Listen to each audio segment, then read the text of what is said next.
ঘটনাটি ঘটে ২০১৪ সালের এক রাতে। মূলত এই রাত থেকেই ঘটনার সূত্রপাত হয়।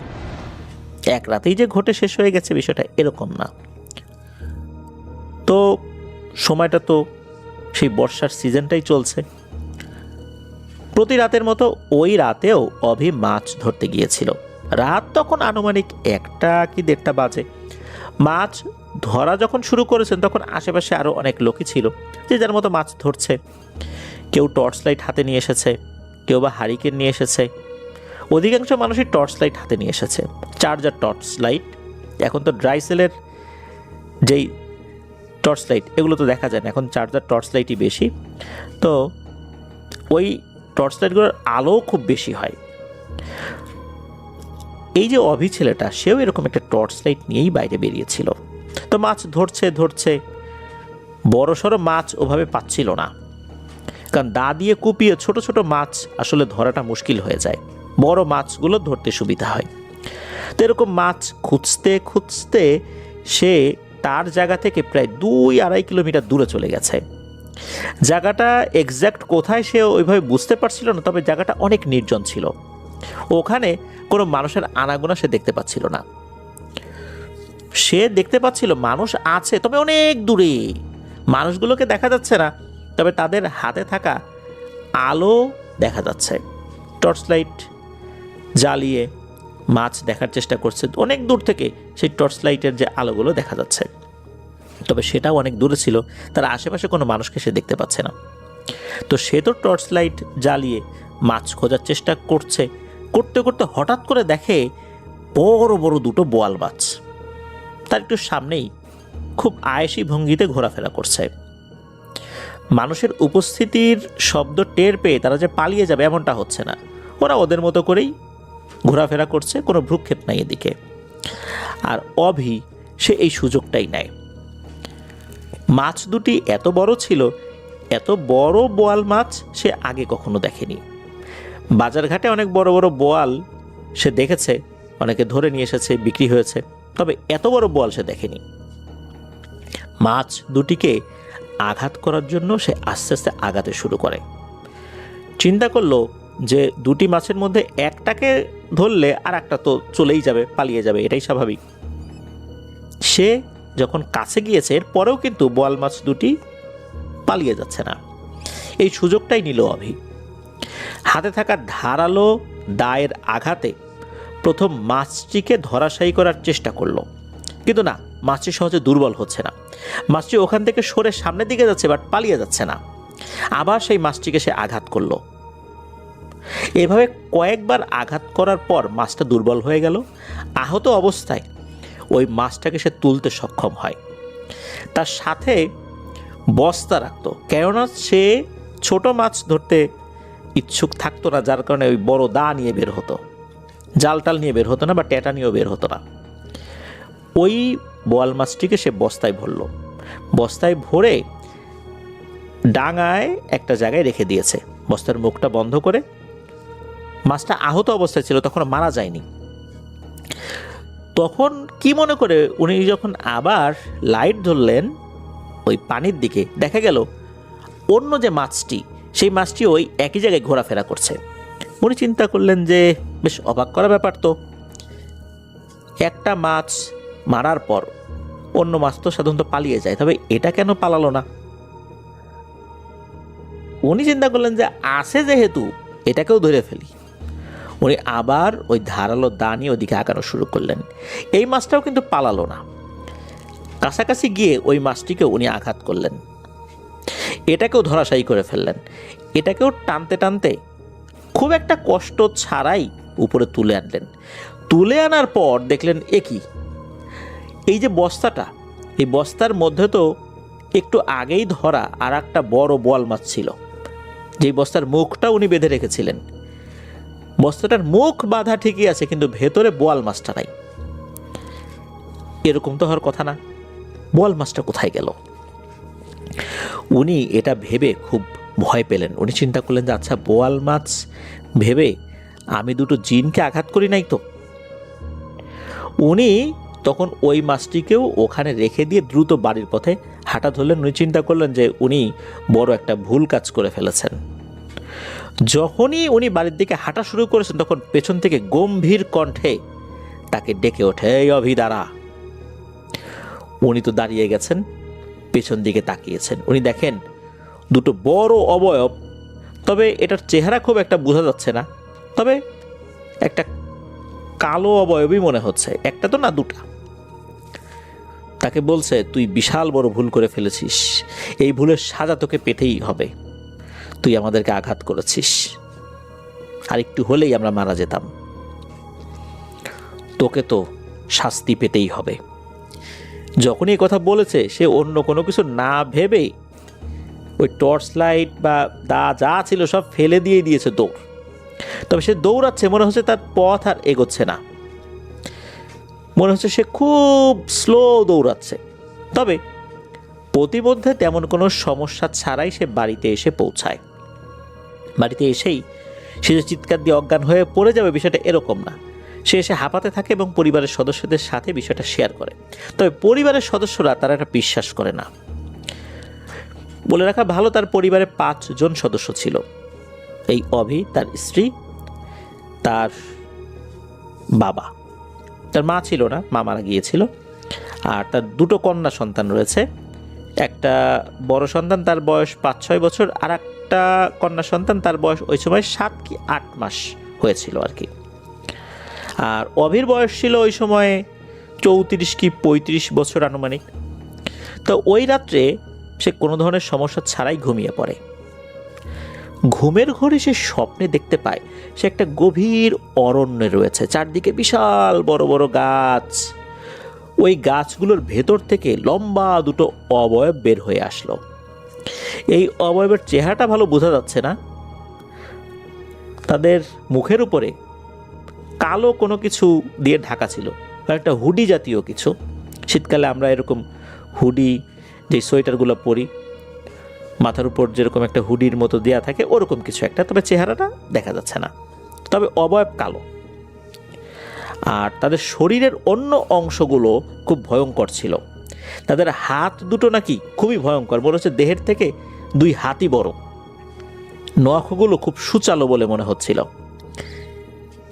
ওই 2 অবয়ব বলছে, জভি, তুই মাছ মনে করে যেটাকে আঘাত করেছিস, তুই তো নিশ্চয়ই বুঝতে পারছিস ওই 2টা কি ছিল।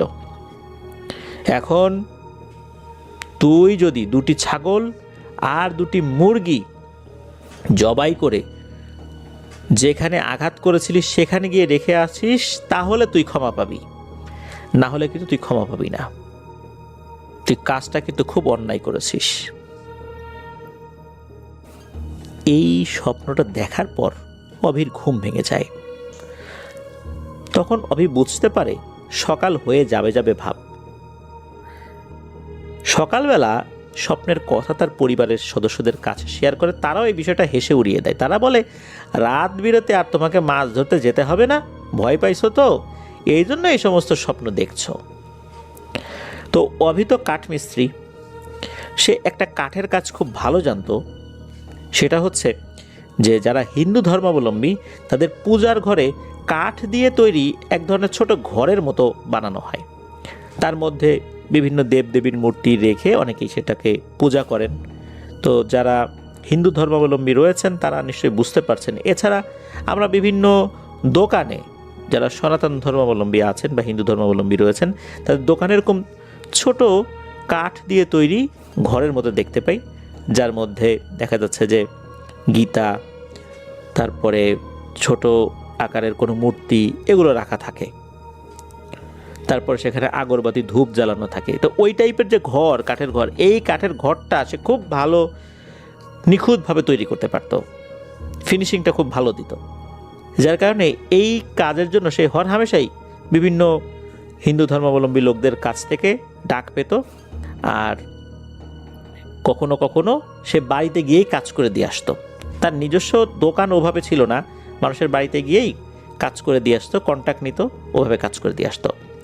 সে একটা কাজের উদ্দেশ্যে ওই দিন সকালবেলা বরিশাল শহরে আসে। তো সে যেই বাড়িতে গিয়েছে ওই বাড়িটা ছিল 3 তলা। 3 তলায় বসে এরকম একটা ঘর তৈরি করতে হবে, আর নিচ তলাতে দোকান ছিল, চায়ের দোকান ছিল, আরও কিছু দোকান ছিল। তো সে তো কাজ করছে, সকালে গিয়েছে, ওই বাড়ির সদস্যরাও দেখেছে সে এসে কাজ শুরু করেছে, সে কাজ বুঝে নিয়েছে, কারণ কাঠ ওখানেই ছিল, সে একাই কাজ করছিল। তো কাজ করছে করছে দুপুর আনুমানিক 1টা কি 1:30টার মতো বেজেছে। ওই যে 3 তলার নিচে যে চায়ের দোকান, ওখানে কিছু মানুষ বসে চা খাচ্ছিল। হঠাৎ করে তার একটা শব্দ শুনতে পায়। শব্দটা কোত্থেকে আসলো? ধরাম করে কিছু একটা পড়েছে। শব্দের উৎস খুঁজতে গিয়ে তারা দেখে ভয়ঙ্কর একটা ব্যাপার, একটা ছেলে উপর থেকে পড়ে গিয়েছে। তো যারা চা খাচ্ছিল এর মধ্যে ওই 3 তলায় যেই বাড়িতে অভি কাজ করতে গিয়েছিল সেই বাড়ির একজন সদস্য ছিল। সে বলে, আরে এই ছেলেটা তো অভি, আমাদের বাসায় কাজ করতে আসছিল, পূজার যে ঘর ওই ঘরটা তৈরি করতে আসছিল, ও এভাবে পড়ে গেল কিভাবে? তো এটা তো কেউ বুঝতে পারছে না, অভির সাথে অন্য কেউ ছিল না ওই সময়। তবে অভি তখনও জীবিত ছিল বলে অনেকে মনে করেছেন, কারণ তার মাথা থেকে অনর্গল রক্ত বের হচ্ছিল। দ্রুত তাকে বরিশাল শহরের স্বনামধন্য একটি হসপিটালে নিয়ে যাওয়া হয়। সঙ্গত কারণে হসপিটালটির নাম আমরা বলছি না। নিয়ে যাওয়ার পর চিকিৎসক তাকে মৃত ঘোষণা করেন এবং চিকিৎসক বলেন যে ওর মৃত্যু তো পড়ে যায় হয় নাই, ওর মৃত্যুটা আসলে হত্যাকাণ্ড, গলা টিপে হত্যা করা হয়েছে, এইটা আত্মহত্যাও না। ওই দিনটা অমাবস্যার দিন ছিল। এরপর বিভিন্ন প্রসেস শেষ করে, যেহেতু এটা একটা অপমৃত্যুর লাশ ছিল, পুলিশি যেই ব্যাপারগুলো ছিল সেগুলো সম্পন্ন হবার পর গ্রামের বাড়িতে নিয়ে আসা হয়। এরকম একটা লোক হঠাৎ করে মারা গেল, সে গেল একটা কাজে, ওই বাড়ির লোকজনও বলতে পারে না যে কি হইল, আর সে তো মারাই গেছে, মৃত্যুর সময় কি হয়েছে সেটাও তো আর জানা যাচ্ছে না। ঘটনাটা মনে হতে পারে এখানেই শেষ, কিন্তু না। যেহেতু ছেলেটা হিন্দু ধর্মাবলম্বী ছিল, তাকে তো শ্মশানে নিয়ে দাহ করতে হবে। তো তাকে নিয়ে যাওয়ার জন্য বাঁশ দিয়ে তৈরি একটা মাচার মতো তৈরি করা হয়েছিল। 4 জন লোক যখন সেই মাচার উপর তাকে নিয়ে শ্মশানের দিকে যাচ্ছিল, হঠাৎ করে হয় কি, ওই বাঁশের মাচাটা ভেঙে ওই অভির লাশটি মাটিতে পড়ে যায়। যারা ওই মাচাটি চারদিক থেকে ধরে রেখেছিল তাদের কাছে মনে হয়েছিল কেউ যেন নিচ থেকে ওকে ধরে হ্যাচকা টান দিয়েছে, যার কারণে ওই বাঁশের মাচার যে মাঝের যে অংশটা সেটা ভেঙে অভির ডেড বডি নিচে পড়ে গেছে। ওখানে কিন্তু আরো অনেক মানুষ ছিল।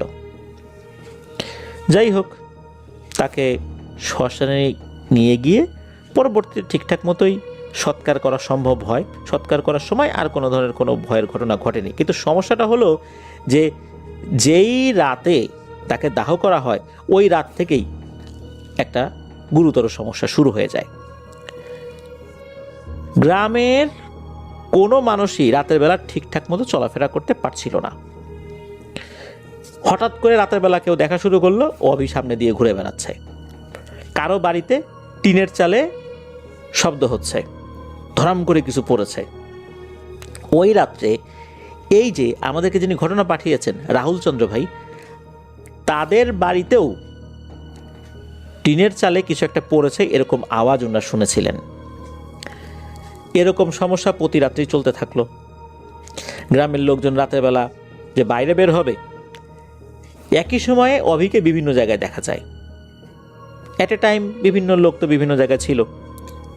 কেউ দেখেছে পুকুর পাড়ে, কেউ দেখেছে রাস্তা দিয়ে হেঁটে যাচ্ছে, কেউ দেখেছে বাঁশঝাড়ের নিচে। আর টিনের চালে শব্দ হওয়ার ব্যাপারটা এটা তো আছেই। তো এই ধরনের সমস্যা শুরু হয়ে যায়। অভি মৃত্যুর পূর্বে তার সাথে যে 2টি ঘটনা ঘটেছিল এটা পরিবারকে বলে গিয়েছিল বলে পরিবারের সদস্যদের কাছ থেকে এই বিষয়টা লোকজন জানতে পারে। তখন লোকজন পরামর্শ দেয় দ্রুত কোনো পুরোহিতের কাছে যাও, দেখো কি পরামর্শ দেয়। তো একজন পুরোহিতের কাছে যাওয়া হয়, তখন পুরোহিত বলে যে আসলে ওর মৃত্যুটা অমাবস্যা তিথিতে হয়েছিল, এটা একটা অনাকাঙ্ক্ষিত মৃত্যু, আর ও যে কাজটি করেছে এই কারণেই ওই জিনেরা ক্ষিপ্ত হয়ে ওকে বলি হিসাবে নিয়ে গেছে। আর তোমরা কোন আক্কেলে এই কাজটা করলা, তোমরা এটাকে হেসে উড়াই দিলা, তোমাদের কারণে তো ছেলেটা মারা গেল। পরিবারের সদস্যরা আফসোস করতে থাকে, তা আসলে বুঝতে পারে না ঘটনাটা কি। তখন পুরোহিত বলেন যে এই ধরনের সমস্যা হলে আমাদের ধর্ম মতে কিছু যজ্ঞের আয়োজন করতে হয়, তাহলে এই ধরনের সমস্যা থাকে না। তো সেই অনুযায়ী তারা নিজেদের সাধ্য অনুযায়ী পুরোহিতকে দিয়ে যজ্ঞের আয়োজন করে, অর্থাৎ পূজার আয়োজন করে। তো এটা যখন করা হয়, তারপরে এই অভিকে আর দেখা যায়নি। এটাই ছিল ঘটনা। 2014 সালের ঘটনা এটা। এটা বাকেরগঞ্জ উপজেলার কোনো একটি গ্রামে ঘটেছিল।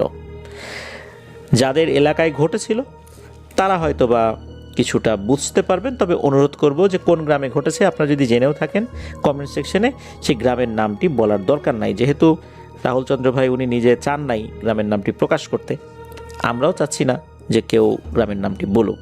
এখন যে ঘটনাটি শেয়ার করবে, এই ঘটনাটি আমরা যার কাছ থেকে পেয়েছি তার নাম তাহমিন চৌধুরী, ওনার বাড়ি সিলেটে। উনি এই ঘটনাটি সংগ্রহ করেছেন ওনার এক ফেসবুক ফ্রেন্ডের কাছ থেকে, একটি ফেসবুক গ্রুপের মাধ্যমে তার সাথে পরিচয় হয়েছিল, যার নাম মোহাম্মদ সাইমুল আলম শাওন। ঘটনাটি মূলত 2024 সালের মে মাসে ঘটেছিল। শাওন ভাইয়ের কাছ থেকে ঘটনাটি কিভাবে সংগ্রহ করলেন? আপনারা তো হরর ওয়ার্ল্ড সম্পর্কে শাওন ভাইয়ের সাথে তথ্য শেয়ার করেন, শাওন ভাইয়ের কাছে জানতে চান যে আপনার কাছে কোনো সত্য ভয়ের ঘটনা আছে কিনা। তখন উনি বললেন যে হ্যাঁ আছে তো, এই তো 2024 সালের মে মাসে ঘটেছিল। উনি ঘটনা বলতে চেয়েও একটা জায়গায় আটকে গেলেন। উনি বললেন না, এইভাবে তো বলা যাবে না, আমার একার সাথে তো ঘটে নাই, আমার সাথে আমার বন্ধুও ছিল যার নাম সাব্বির, তার সাথে কথা বলে অনুমতি দিলে। আর একটা ব্যাপার হচ্ছে, যেখানে ঘটেছিল জায়গাটা একটা মাদ্রাসা, এই কারণে কিছু বিষয় ভেবে চিন্তে ঘটনাটি উনি শেয়ার করবেন কি করবেন না, অর্থাৎ প্রচারের অনুমতি দিবেন কি দিবেন না, এইটা উনি ভেবে দেখবেন। এর কয়েকদিন পর উনি ঘটনাটি এই তাহমিন চৌধুরী ভাইয়ের সাথে শেয়ার করেন। উনি এর মধ্যেই ওনার বন্ধু যার নাম হচ্ছে সাব্বির, তার সাথে বিষয়টি যখন শেয়ার করেছিলেন তখন ওরা দুজনই পরামর্শ করে এই ঘটনাটি প্রচারের অনুমতি দিয়েছিলেন, তবে শুধু মাদ্রাসার নামটা প্রকাশ করতে চান নাই। মাদ্রাসা কমিটির নিষেধ আছে এই বিষয়ে মাদ্রাসার নামটা প্রকাশ করা, তাহলে অনেকেই ভয় পেতে পারেন। মাদ্রাসাটা কমই মাদ্রাসা না, সন্ধ্যার পরে মাদ্রাসাটা বন্ধ হয়ে যায়। আর মাদ্রাসা বা স্কুল যেগুলো আছে এগুলোতে কিন্তু ইন্টারনেট সংযোগ রয়েছে, কেননা সরকারি ইমেইলগুলো আসে, অধিদপ্তর বা মিনিস্ট্রি যেগুলো রয়েছে সেগুলো থেকেও কিন্তু অনেক ইমেইল আসে, সেগুলো আবার রিপ্লাই করতে হয়, ফিডব্যাক দিতে হয়, অফিস আদেশগুলো চেক করতে হয়। এই জন্য ওই মাদ্রাসাতেও ইন্টারনেট সংযোগ ছিল। দেখা যেত যে সন্ধ্যার পরেও ওই ওয়াইফাইটা বন্ধ অধিকাংশ সময় হতো না, যার কারণে ওই ওয়াইফাইয়ের পাসওয়ার্ড যাদের কাছে থাকতো তারা সন্ধ্যার পরে ওয়াইফাই চালাতে পারতেন। মাদ্রাসার কাছাকাছি আসলে ওই ওয়াইফাই সংযোগটা মোবাইলে পেত, মোবাইলের সাথে কানেক্টেড হয়ে যেত ওই ওয়াইফাই সংযোগটা, তখন তারা ওয়াইফাই ব্যবহার করতে পারতেন। মাদ্রাসার আশেপাশে যারা থাকতেন তারা অধিকাংশই ওই মাদ্রাসার স্টুডেন্ট, শিক্ষক, স্টাফ সবাই, মানে ওখানে যারা লেখাপড়া করত, যারা শিক্ষকতা করত বা এখনও করে, অধিকাংশই ওই গ্রামেরই বাসিন্দা। ওই মাদ্রাসাতেই সাইমুল ইসলাম শাওন ভাই এবং তার বন্ধু সাব্বির ভাই এই দুইজন লেখাপড়া করতেন। তো এই দুইজনের কাছে পাসওয়ার্ডটা কোনো না কোনোভাবে চলে আসে। সাধারণত মাদ্রাসা বা কোনো শিক্ষা প্রতিষ্ঠানে ব্যবহৃত ওয়াইফাইয়ের পাসওয়ার্ড এটা কিন্তু ওই প্রতিষ্ঠানে যারা শিক্ষক রয়েছেন বা স্টাফ রয়েছেন এনারা ছাড়া অন্য কারো কাছে যায় না। যেহেতু এই শাওন ভাই সাব্বির ভাই একই এলাকার, কোনো না কোনোভাবে ওনারা ম্যানেজ করতে পেরেছিলেন। তখন এই শাওন ভাই সাব্বির ভাইকে বলছে যে সাব্বির চল, আজকে সন্ধ্যার পর আমরা মাদ্রাসার এখানে বসে একটু ইন্টারনেট ব্রাউজ করব, নেটে কিছু কাজ আছে। সাব্বির ভাই বললেন যে ঠিক আছে করব, কিন্তু কাউকে বুঝতে দেওয়া যাবে না যে আমরা পাসওয়ার্ডটা জানি, তাহলে তো পাসওয়ার্ড চেঞ্জ করে ফেলবে, তখন আর একটা ঝামেলা হবে, বারবার তো ম্যানেজ করা যাবে না। ওই দিন আবার সারাদিনই ঝিরিঝিরি বৃষ্টি পড়েছিল, যার কারণে পরিবেশটা একটু অন্যরকম ছিল, আশেপাশে লোকজনও কম ছিল। সন্ধ্যার পর মাগরিবের সালাত আদায় করে, পাশে মসজিদ ছিল, মসজিদ থেকে সালাত আদায় করে ওনারা মাদ্রাসার বারান্দায় গিয়ে বসেছেন। মাদ্রাসার যে মেইন গেটটা এটা ওই সময় খোলা ছিল, ওই সময় অন্য কেউ ছিল না, কোনো পাহারাদারও ছিল না, কেউ ছিল না, শুধু ওনারা দুজন। তো ইলেকট্রিসিটি ছিল, ওয়াইফাই কানেক্টেড ছিল। ওনারা দুজন অনেকক্ষণ বসেই মোবাইল ফোন চালিয়েছেন। হঠাৎ করেই এই সাব্বির যিনি, তার চোখ যায় মাদ্রাসার দেয়ালের দিকে, কোনো একটা খসখস শব্দ পেয়েছে, এরপর চোখ যায় ওই দিকে। যখন চোখ গিয়েছে, দীর্ঘ সময় তো মোবাইলের স্ক্রিনের দিকে তাকিয়েছিলেন উনি, হঠাৎ করে যখন চোখ গিয়েছে ওনার কাছে মনে হলো মাদ্রাসার দক্ষিণ পাশের দেয়াল বেয়ে কোনো একটা মহিলার মতো অবয়ব নেমে আসলো, নেমে একটা সাইডে চলে গেল। সাব্বির ভাই তখন শাওন ভাইকে বলে, শাওন দেখ কে যেন আসলো, দেয়াল বেয়ে নামলো। তখন সাব্বির ভাইকে শাওন ভাই বলছেন, আরে ধুর কি দেখিস না দেখিস, মেইন গেটটা তো খোলা আছে, কারো দেয়াল বেয়ে নামার দরকার আছে কোনো? মনে হয় অনেকক্ষণ মোবাইলের দিকে তাকাইছিলি, এই জন্য উল্টাপাল্টা কিছু দেখতেছিস, ও কিছু না। তখন শাওন ভাই বলছেন যে কেন জানি এখন আর ভালো লাগতেছে না রে, কেমন একটা অস্বস্তি কাজ করতেছে, চল চলে যাই। তখন আবার সাব্বির ভাই বলতেছেন, আরে ধুর কি বলিস, একটু পরেই তো এশার আজান দিবে, পাশেই মসজিদ, এশার নামাজ জামাতে পড়ে তারপর নয় বাসায় যাবো, আর অল্প সময় তো আছে আজানের, থাকি না আরও কিছুক্ষণ। তখন আবার শাওন ভাই বলছে, আচ্ছা ঠিক আছে থাকি। এরপর 5 থেকে 10 মিনিট চলে যায়। হঠাৎ করে কি হয়, কারো একটা হাঁটার শব্দ এই শাওন ভাই সাব্বির ভাই দুজনই পাচ্ছেন। কেউ একজন হাঁটাহাঁটি করছে পেছনে, ওনাদের থেকে একটু দূরে। দুইজন একে অপরের দিকে তাকান, মোবাইল থেকে মুখ তুলে, যে কী ব্যাপার, হাঁটে কে? এখানে তো কারো থাকার কথা না, আর এসেও যদি থাকে আমাদের সাথে কথা বলবে, আমরা তো এই এলাকারই ছেলে, আর যদি কেউ এসেও থাকে সেও এই এলাকারই হবে, এইভাবে তো আসার কথা না, কোনো চোট টোট ঢুকলো না তো, মাদ্রাসার কোনো গুরুত্বপূর্ণ জিনিস চুরি টুরি করে নিয়ে যাবে না তো, এরকম তারা চিন্তা করেছে। তখনও কিন্তু এই দুজন ভাবেন নাই এখানে প্যারানর্মাল কোনো কিছু হতে পারে। চোর ধরার জন্য এই শাওন ভাই আর সাব্বির ভাই দুজন চুপি চুপি চুপি চুপি মাদ্রাসার দক্ষিণ দিকের যে দেয়াল ওই দিকটাতে আগাতে লাগলেন। যখন এগিয়ে ওই দিকটাতে গিয়েছেন, হঠাৎ করে একটা মেয়েলি কণ্ঠের হাসির শব্দ শুনতে পান। হাসিটা মোটেও ভয়ঙ্কর ছিল না, বেশ মায়াবী হাসিই ছিল বলতে হবে। ওনারা অবাক হয়ে গেলেন, যে আরে এইখানে মহিলা মানুষ আসলো কোত্থেকে? এত রাত্রে তো, বা এত রাত বলতে সন্ধ্যার পর তো ওইখানে তারা ওরকমই চিন্তা করেছেন যে একটা মহিলা মানুষের জন্য এটা তো অনেক রাতই, ওই জায়গার প্রেক্ষাপটে এখানে তো কোনো মেয়ে মানুষ আসার কথা না। ওনারা দেখার চেষ্টা করছেন যে আসলে এখানে কি আছে। ওনারা দূর থেকে হালকা করে দেখতে পারলেন যে একটা আসলেই নারী অবয়ব দাঁড়িয়ে আছে, যার মুখ দেখা যাচ্ছে না। শাওন ভাই তখন চিৎকার করে বলে ওঠেন, এই রাতে কি করেন এখানে? কে আপনি? কোন বাড়ির মেয়ে আপনি? তো মেয়েটাও তখন কিছু বলে না। মেয়েটা যখন কিছু বলছে না, না বলে মেয়েটা কি করছে, অন্য আর একটা দিকে হাঁটতে থাকে। তখন এই সাব্বির ভাই কিছুটা রাগী কণ্ঠে বলে ওঠেন, এই মেয়ে কে তুমি? কথা কি কানা যায় না? তখন আবার শাওন ভাই বলছে যে এই সাব্বির মনে হয় বাসা থেকে রাগ টাগ করে এসে এখানে আশ্রয় নিছে। তখন সাব্বির ভাই বলতেছে, রাগ করে আসলে কেউ আবার হি হি করে হাসে নাকি? কি বলিস না বলিস, চল তো দেখি এটা কে, কি উদ্দেশ্যে এখানে আসছে। তখন ওনারা ওই মেয়েটার পিছু পিছু হাঁটতে থাকেন, ওই মহিলাটাও আস্তে আস্তে হাঁটার গতি বাড়িয়ে দেয়। শাওন ভাই আবার ওই মহিলাকে উদ্দেশ্য করে বলে ওঠেন যে দেখুন, আপনি যে বাড়ির মহিলাই হন না কেন আমাদেরকে বলতে পারেন, আমরা আপনাকে এগিয়ে দিয়ে আসবো, আর আপনি যদি বিরক্ত হয়ে থাকেন তাহলে আমরা চলে যাই, আপনি এখানে থাকেন। তখন হয় কি, মনে হলো যে এই অবয়বটা বাতাসে মিলিয়ে গেল। এটা যখন ওনারা দেখলেন তখন বেশ ভয় পেয়েছেন, কারণ ওই নারী অবয়বের পিছু নিতে গিয়ে ওনারা কিন্তু ওনাদের মোবাইলের ফ্ল্যাশ লাইটটা জ্বালিয়ে নিয়েছিলেন।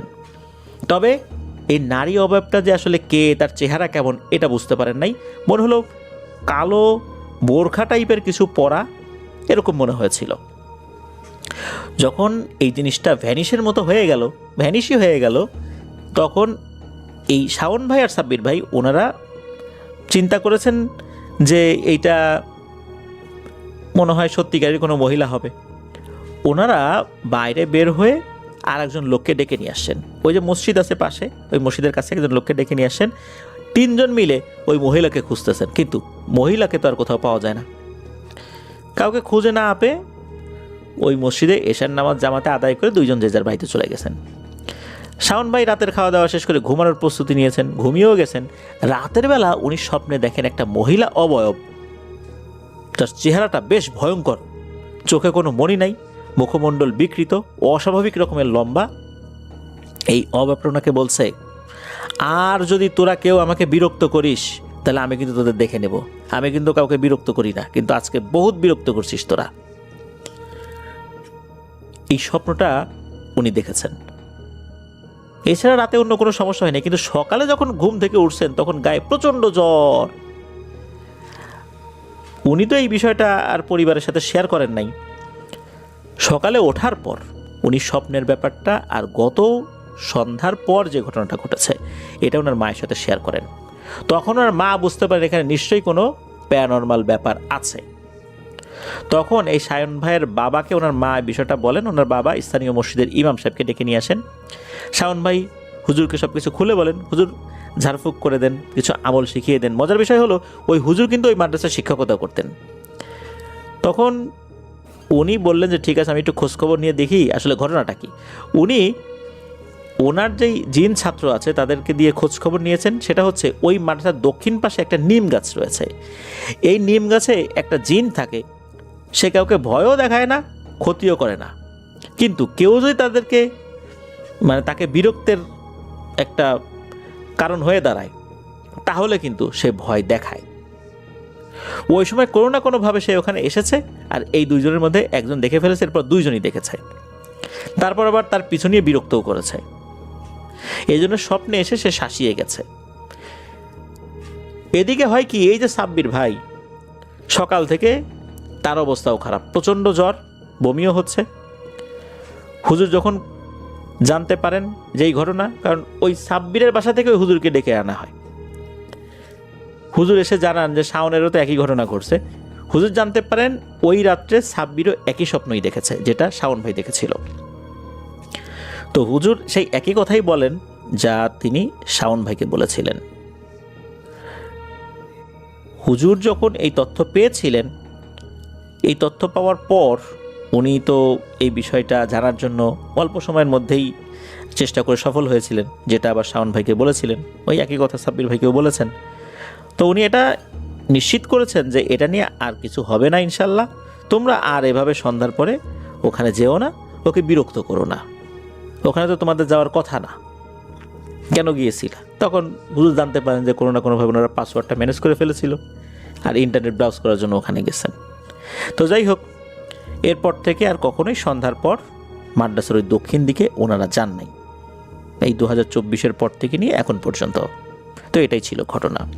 প্রিয় লিসেনার্স, আসলে মানুষ না চাইলেও আল্লাহর ইচ্ছায় কখনো কখনো কিন্তু এই এন্টিটিগুলো আমাদের চোখে ধরা পড়ে যায়।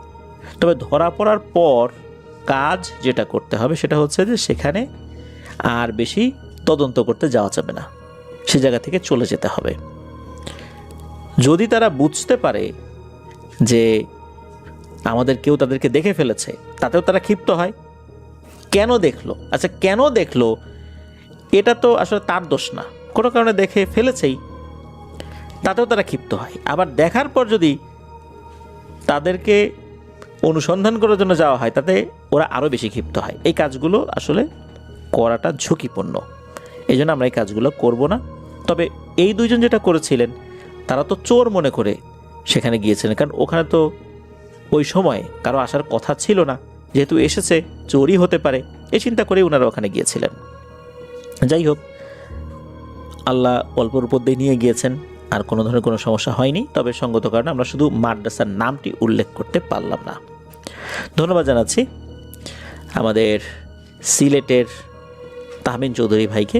আশা করছি ওনার কাছ থেকে আরও ঘটনা আমরা পাবো। উনি জানিয়েছেন যে উনি সবসময় আফরান ধরওয়ালের ঘটনাগুলো স্পেশালি রাতের বেলা শুনে থাকেন, আমাদের সব এপিসোডগুলোই উনি শোনেন।